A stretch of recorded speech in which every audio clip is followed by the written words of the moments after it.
Rakyat Bersuara bersama Aiman Wicaksono.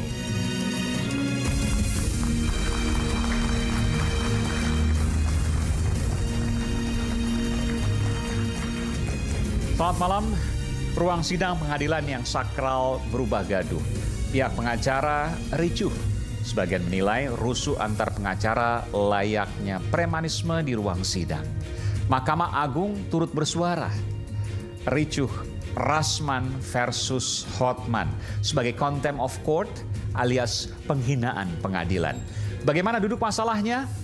Saya Aiman Wicaksono. Kita simak Rakyat Bersuara.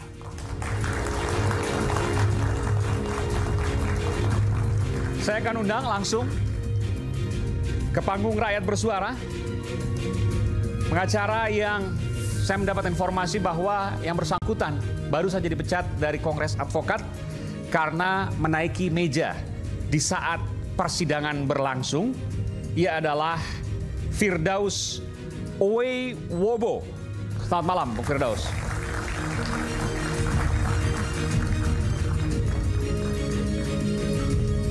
Nanti kita akan bahas ya, silakan. Kemudian juga saya panggilkan pengacara dan praktisi hukum Bung Rasman Arif Nasution. Semua tokoh yang ada disebut ada di sini. Selamat malam. Terima kasih. Silakan, Bung Rasman. Kemudian hadir pula praktisi hukum Bung Saur Siagian.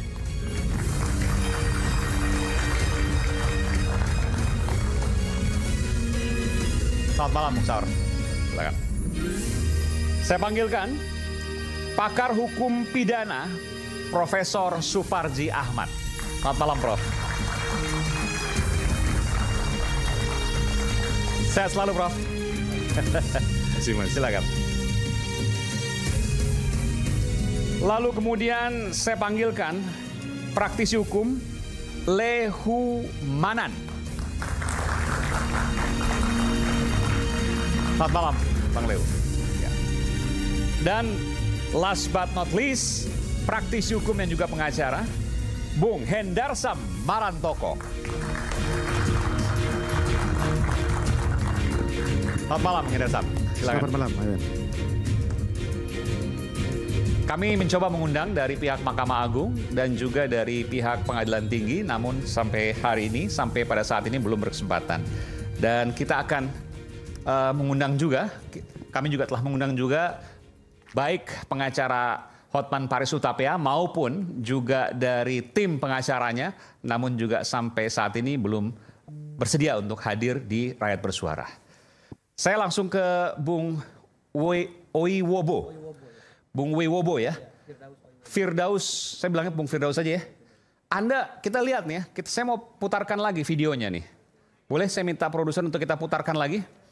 Pada saat sidang yang ricu itu? Oke. Kita bertahan. Kita bertahan.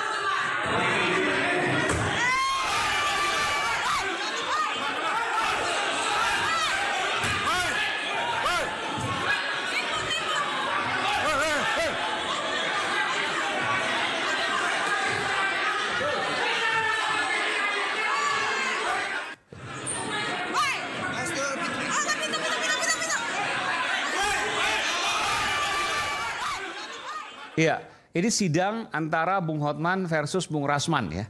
Dan Anda pengacara dari Bung Rasman. Iya, benar. Saya tanyakan dulu, karena ini Anda dipecat Kongres Advokat sebagai pengacara?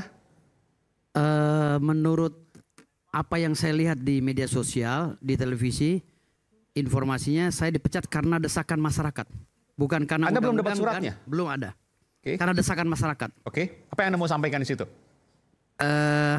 Saya nggak bisa menyampaikan terlalu banyak karena biar gimana itu organisasi yang telah membesarkan saya. Saya memberi kode, saya tersenyum. Okay. Tersenyum. Jadi senyum saya ini mempunyai makna. Artinya saya tidak bisa mengupas terlalu dalam kesalahan dan kecacatan administrasi yang dilakukan oleh beliau-beliau yang ada di Kongres. Anda menganggap itu kesalahan administrasi, cacat administrasi? Cacat administrasi. karena saya tidak pernah dipanggil sebelumnya oleh Dewan Etik. Belum pernah diperiksa? Untuk disidangkan. Dan selama saya menjadi pengacara, saya tidak pernah melanggar sedikit pun. Kalau Anda melihat bahwa Anda naiki meja itu nggak merasa melanggar? Jadi gini, kita harus melihat permasalahan itu secara komprehensif. Saya selalu bilang secara utuh. Kenapa? Saya naik meja ada sebabnya. Oke. Karena dorongan daripada mental saya yang terguncang saat melihat klien saya dipersekusi. Dipersekusi. Dan versi saya dianiaya.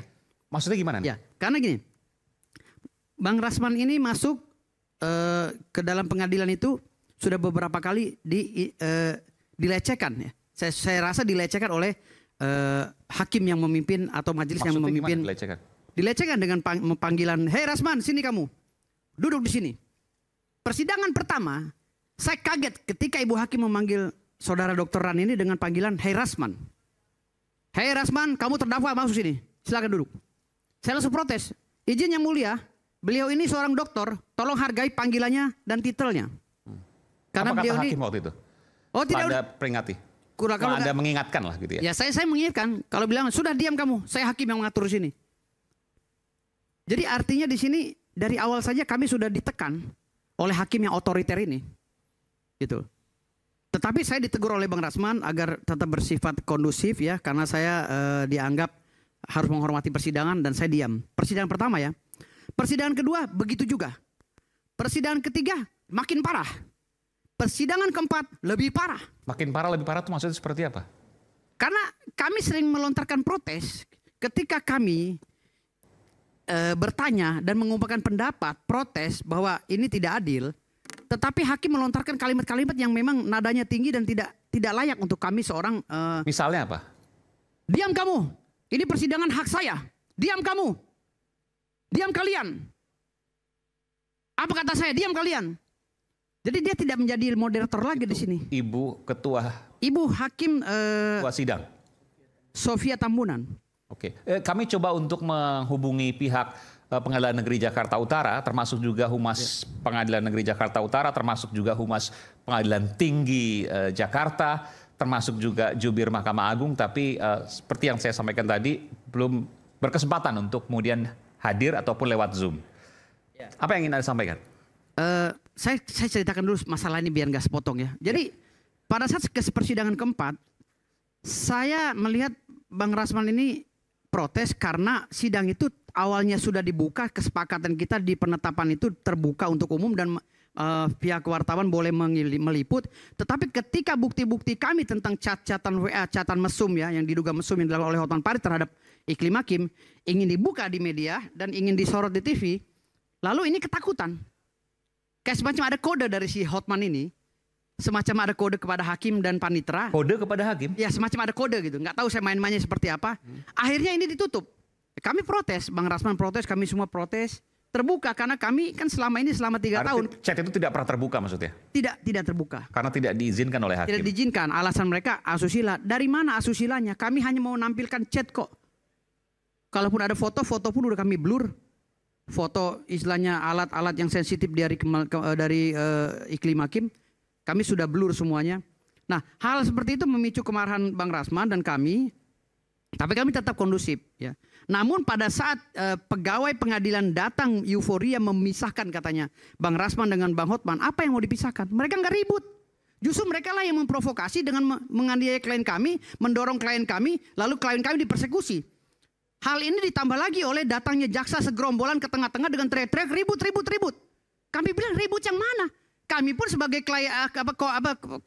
pengacara Bang Rahmat bertanya-tanya, yang mana yang ribut ya? Perasaan Bang Rasman di depan sendiri. Lalu karena ada lagi datang jaksa, saya pada situ udah mau pulang, saya pegang kondisi saya nih gini, pegang handphone, lagi baca WA, tahu saya bilang, jangan main kroyok, tahu saya udah di atas, gitu. Pandangan saya ke depan terus. Tahu-tahu saya udah di atas meja. Cukup panik makanya Anda naik gitu? Iya. Oke. Setelah saya ditegur oleh jaksa, Bang turun. Saya kaget, saya udah di atas.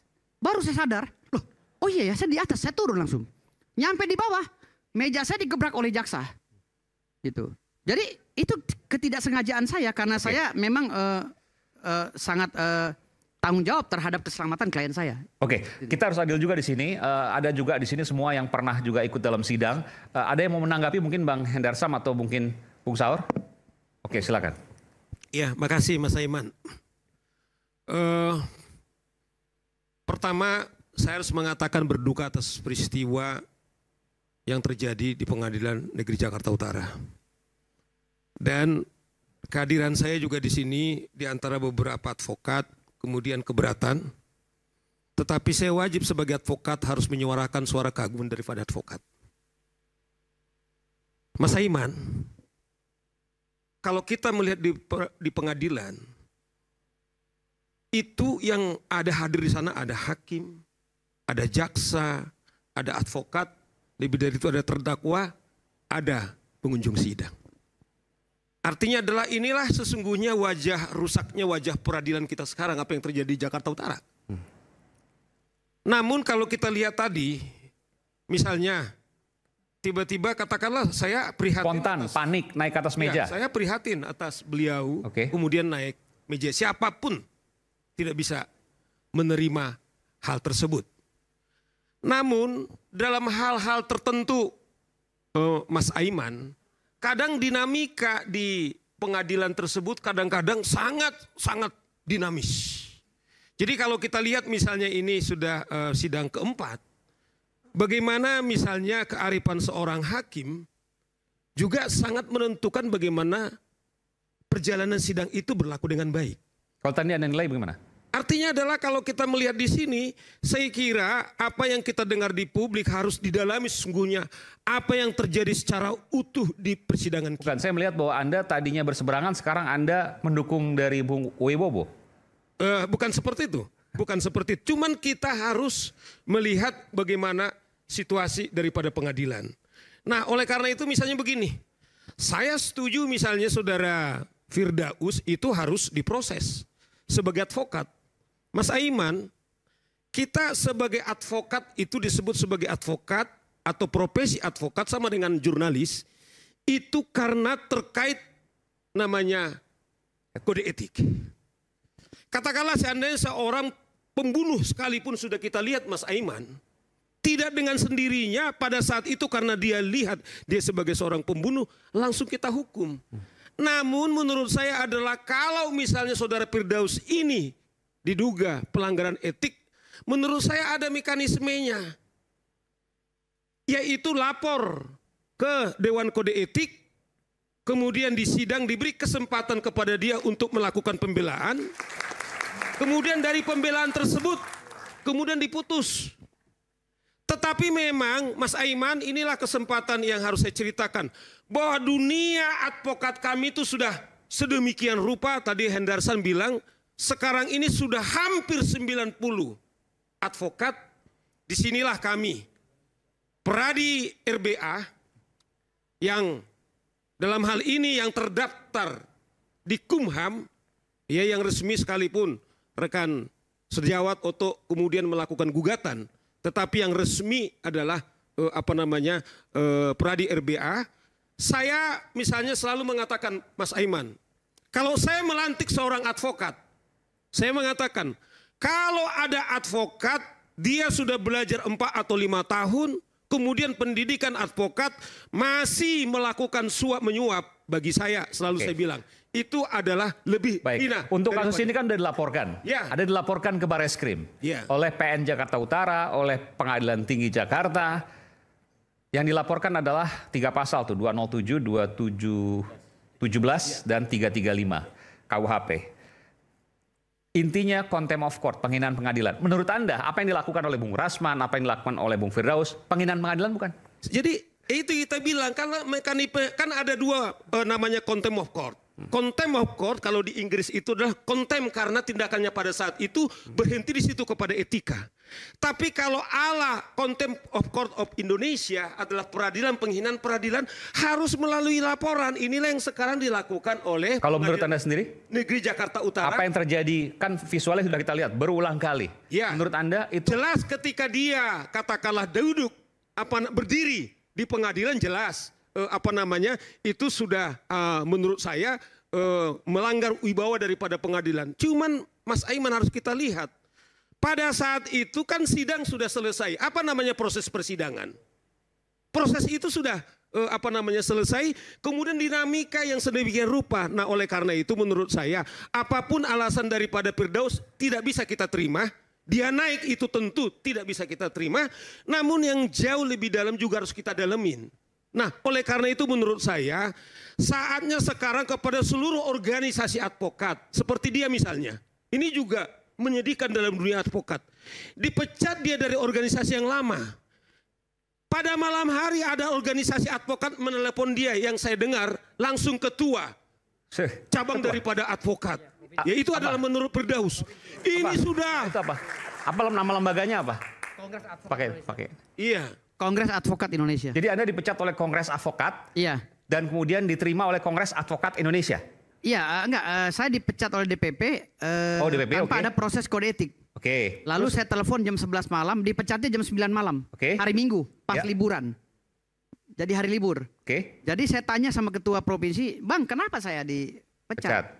Beliau bilang, Dorongan masyarakat. ya karena Oke. dorongan masyarakat. Terus tadi Anda ditelepon lagi untuk dijadikan ketua. Maksudnya gimana? Saya ditelepon oleh beberapa ketua umum organisasi. Yang sama. Organisasi yang baru. Namanya? Namanya ada Pradi WPI, ada Pradi Perjuangan, Oke, ada Pradi A, Pradi B, dan termasuk Kongres Advokat yang baru juga yang lain menelpon saya, "Adinda masuk sini aja, segera," kata dia. Bahkan dijadikan ketua di sana? Ya, saya dijadikan, dan alhamdulillah saya terima satu. Saya jadi ketua Provinsi Banten, jadi ketua Pradi WPI. Pradi WPI namanya? Pradi WPI ya. Oke. Artinya adalah bahwa kalau dia dituduh sebagai contempt of court, tapi ada organisasi advokat pada distrik yang sama, kemudian menerima bahkan mempromosikan. Kamu dulu ketua nggak? Artinya apa, Bang? Artinya adalah begitulah rusaknya sekarang organisasi advokat kita.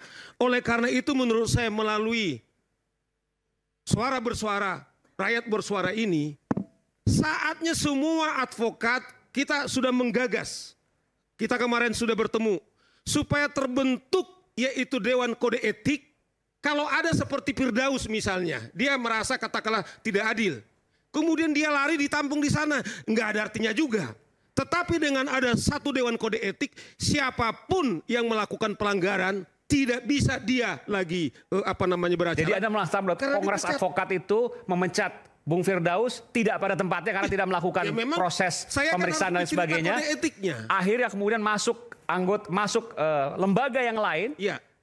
Pradi WPI untuk kemudian menjadikannya ketua, itu sah-sah saja. Ya menurut saya kalau kita dan setuju itu ada contempt of court, ada organisasi advokat yang melindungi contempt of court. Salah satu potret dari buramnya atau mungkin hancurnya dunia hukum kita. Ya, dunia hukum kita. Kita kembali saat lagi, isu hangat kadang bikin menat, apalagi kalau kita tidak bisa mencerna dengan cermat. Jangan lupa cangkir kopi hangat yang nikmat untuk menemani kebersamaan dalam program Rakyat Bersuara bersama saya Aiman Wicaksono. Akan sudah kembali.